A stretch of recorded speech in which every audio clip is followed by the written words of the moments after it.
Hello all, कैसे हैं आप सभी। I hope you are doing well. मैंने आप लोगों से एक ट्रांसलेशन पूछा था कि आप कभी कोई हिल स्टेशन गए हो क्या।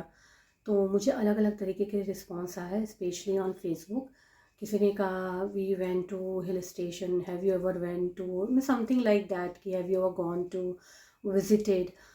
तो मैं यहाँ आपको बताना चाहूँगी कि वैसे तो like when we talk about spoken English, when we talk about expressing our ideas, तो वो ठीक है, चलेगा। आप अगर विजिटेड लिखना चाहो या गॉन बोलना चाहो तो everything is okay. But if you ask me the correct way, तो मैं आपको कुछ 3 तरीके के सेंटेंसेस बता रही हूँ। आप इसे प्रैक्टिस कीजिएगा और जब आपको किसी से पूछना होगा तो आप इसी तरीके से पूछिएगा। जैसे अगर आप किसी से पूछना चाहते हो कि क्या आप कभी आगरा गए हो, तो आप इसे पूछोगे have you been to Agra, या आप कभी आगरा गए तो आप कहोगे have you ever been to Agra. क्या कहेंगे? Have you ever been to Agra. Similarly अगर आप बोलना चाहते हो कि क्या आप कभी जर्मनी गए हो, तो आप कहोगे have you ever been to Germany.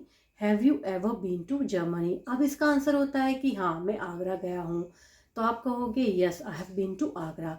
अगर आप ये कहना चाहते हो कि मैं कई बार आगरा गया हूँ, तो आप कहोगे yes I have been to Agra several times. I have been to Agra several times. बहुत बार हम कुछ ऐसा भी बोल देते हैं कि मैं नहीं गया, कि मैं कभी आगरा नहीं गया, तो आप इसे कहोगे I have never been to Agra. I have never been to Agra मतलब मैं कभी नहीं गया। और कुछ भी, जैसे अमेरिका में कभी नहीं गया तो I have never been to America. तो गाइज़, आप भी कुछ सेंटेंसेस बनाइए, मुझसे शेयर कीजिए। और जैसे कि मैंने आपको बताया कि जो आपने लिखा है विजिटेड, गॉन, वो भी सही है। Just it's a way of expressing. But अगर आप उससे पूछे कि what is the right one, what is the exact one, so ये जो मैंने आपको मेथड बताया, मीन्स सॉरी, जो स्ट्रक्चर बताया, that is the right one. तो आई होप यू अंडरस्टूड, और आप मुझसे शेयर कीजिए आपके सेंटेंसेस। और वीडियो पसंद आ रहा है तो वीडियो को लाइक ज़रूर कर दीजिएगा, चैनल को सब्सक्राइब करना ना भूलिएगा। Thank you so much.